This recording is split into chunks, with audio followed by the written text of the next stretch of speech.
여러분 안녕하세요. 혹시 뉴스 보셨나요? 드디어 10년 만에 기초생활수급자 선정 기준이 확 바뀐다는 소식입니다. 정말 반가운 소식이죠? 특히 기존에 아깝게 탈락하셨던 분들이나 혹시 나도 해당될까? 궁금하셨던 분들은 오늘 영상 꼭 끝까지 시청해주세요. 자, 그럼 준비되셨죠? 구독, 좋아요, 댓글 남겨주세요. 여러분, 기초생활수급자 제도가 뭔지 다들 알고 계시겠지만 그래도 한번 짚고 넘어갈게요. 이 제도는 생활이 어려운 분들에게 최소한의 생활을 보장해주는 국가의 아주 중요한 사회 안전망입니다. 그런데 이 기준이 너무 오래되거나 현실과 동떨어져 있으면 정말 필요한 분들이 혜택을 받지 못하는 안타까운 상황이 발생하겠죠? 그래서 무려 10년 만에 드디어 현실에 맞춰 기준이 대폭 변경된다고 합니다. 와우, 이거 정말 대박 사건 아닌가요? 가장 중요한 변화 중 하나는 바로 기준 중위소득이 올랐다는 점입니다. 기준 중위소득은 쉽게 말해 모든 가구를 소득순으로 줄 세웠을 때 딱 중간에 있는 가구의 소득을 말해요. 이 기준 중위소득이 오르면 기초생활수급자 선정 기준도 같이 올라가기 때문에 더 많은 분들이 혜택을 받을 수 있게 됩니다. 2026년 기준 중위소득이 4인 가구 기준으로 월 649만 4,738원으로 전년 대비 6.51%나 인상되었다고 해요. 어때요? 이 정도면 꽤 많이 오른 거죠? 물가는 계속 오르는데 이 기준마저 그대로면 정말 답답했을 텐데 다행입니다. 기준 중위소득 인상에 따라 가장 직접적인 영향을 받는 건 바로 생계급여 선정 기준입니다. 생계급여는 기초생활수급자분들이 생활비를 지원받는 가장 핵심적인 부분인데요. 이 기준이 확 올라갔습니다. 4인 가구 기준으로 보면 2025년 195만 1287원에서 2026년에는 207만 8316원으로 인상되었어요. 한 달에 10만원 이상이나 오른 겁니다. 1인 가구는 어떨까요? 2025년 76만 5444원에서 2026년 82만 556원으로 역시 만만치 않게 올랐죠. 이 정도로 기준이 올라가면 기존에는 소득 때문에 아깝게 탈락했던 분들이나 내가 될까? 하고 고민만 하셨던 분들도 이제는 신청해볼 용기가 생기실 것 같아요. 정부에서는 약 4만 명 정도가 새롭게 생계급여를 받게 될 거라고 예상하고 있습니다. 4만 명이라니 정말 많은 분들이 숨통을 트이게 될 것 같습니다. 이번 변경 사항에는 청년들을 위한 희소식도 있습니다. 바로 청년소득 공제가 확대된다는 점인데요. 요즘 청년들이 스스로 자립하려고 정말 많이 노력하잖아요. 그런 청년들을 응원하기 위해 근로사업소득 추가, 공제 대상 연령이 기존 29세 이하에서 34세 이하로 확대되었습니다.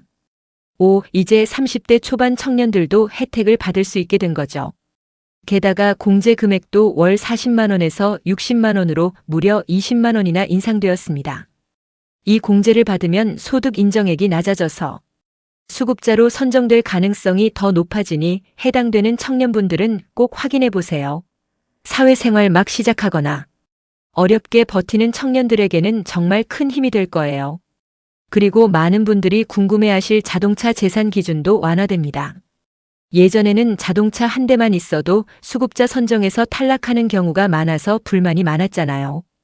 그런데 이제는 소형차 이하이면서 10년 이상 된 노후 차량이나 차량 가액이 500만 원 미만인 승합차 및 화물차는 일반 재산 환산율을 적용받게 됩니다. 월 4.17%의 환산율이 적용되니 자동차가 있다는 이유만으로 무조건 탈락하는 불합리한 상황은 줄어들겠죠? 혹시 지금 오래된 소형차나 생계형 차량을 가지고 계셔서 고민이 많으셨다면 이번 기회에 다시 한번 알아보시는 게 좋겠습니다. 다만 비싼 외제차나 고가 차량은 여전히 기준이 엄격하게 적용될 수 있으니 이 점은 참고해 주세요. 또한 다자녀 가구에 대한 기준도 완화됩니다. 자녀가 2명 이상인 가구는 다자녀 가구로 인정되어 자동차 재산 기준이 좀 더 유연하게 적용될 예정입니다. 요즘 저출산 문제로 걱정이 많은데 다자녀 가구에 대한 지원을 강화하는 건 아주 바람직한 방향이라고 생각해요. 아이 키우는 게 정말 쉽지 않은데 이런 부분에서라도 부담을 덜어줄 수 있다면 참 좋겠죠. 자, 그럼 이제 각 급여별로 2026년 기준이 어떻게 바뀌는지 구체적인 숫자를 한번 살펴볼까요? 이게 바로 핵심 중의 핵심입니다. 먼저 생계급여는 기준 중위소득의 32%를 적용하는데요. 1인 가구는 월 82만 556원, 2인 가구는 월 134만 3,773원, 3인 가구는 월 171만 4,892원, 4인 가구는 월 207만 8,316원, 5인 가구는 월 241만 8,150원, 6인 가구는 월 273만 7,905원이 기준이 됩니다. 이 금액에서 본인 가구의 소득 인정액을 뺀 만큼을 생계급여로 받게 되는 거죠. 다음은 의료급여입니다. 의료급여는 기준 중위소득의 40%를 적용합니다. 1인 가구는 월 102만 5,695원, 2인 가구는 월 167만 9,717원, 3인 가구는 월 214만 3,614원, 4인 가구는 월 259만 7,895원, 5인 가구는 월 302만 2,688원, 6인 가구는 월 342만 2,381원이 기준입니다. 의료비 부담이 큰 분들에게는 정말 중요한 부분이죠. 이어서 주거급여입니다. 주거급여는 기준 중위소득의 48%를 적용해요. 1인 가구는 월 123만 834원, 2인 가구는 월 201만 5,660원, 3인 가구는 월 257만 2,337원, 4인 가구는 월 311만 7,474원, 5인 가구는 월 362만 7,225원, 6인 가구는 월 410만 6,857원이 기준입니다. 매달 나가는 주거비가 만만치 않은데 주거급여로 한시름 덜 수 있으면 좋겠네요. 마지막으로 교육급여입니다. 교육급여는 기준 중위소득의 50%를 적용합니다.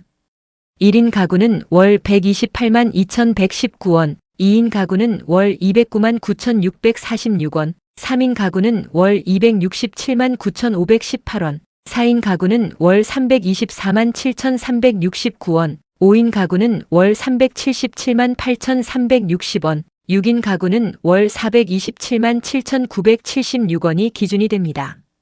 자녀들의 교육에 들어가는 비용도 만만치 않죠. 이런 부분에서 지원받을 수 있다는 점 꼭 기억해 주세요. 여기서 잠깐 몇 가지 참고사항도 알려드릴게요. 실제 지급되는 생계급여액은 해당 가구의 소득 인정액을 뺀 금액이라는 점. 그리고 기초연금이나 국민연금을 받고 계신다면 그 금액만큼 생계급여가 깎일 수 있다는 점은 알고 계셔야 해요. 또한 국가 불법 행위 피해를 입으신 분들의 배상금이나 보상금은 재산 산정에서 제외된다고 하니 이런 특별한 상황에 계신 분들도 안심하고 알아보실 수 있을 것 같습니다.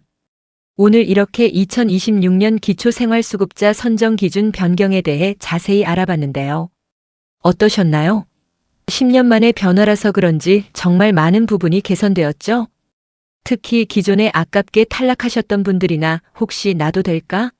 하고 망설이셨던 분들은 이번 기회에 꼭 다시 한번 알아보시는 걸 추천합니다. 주변에 도움이 필요한 분들에게도 이 소식을 널리 알려주세요. 작은 정보가 누군가에게는 큰 희망이 될 수 있으니까요. 더 궁금한 점이 있으시면 댓글로 남겨주시거나 가까운 주민센터에 문의하시면 친절하게 안내받으실 수 있을 거예요. 오늘 정보가 유익하셨다면 구독과 좋아요, 알림 설정 잊지 마시고요. 저는 다음에도 더 알찬 정보로 찾아오겠습니다. 감사합니다.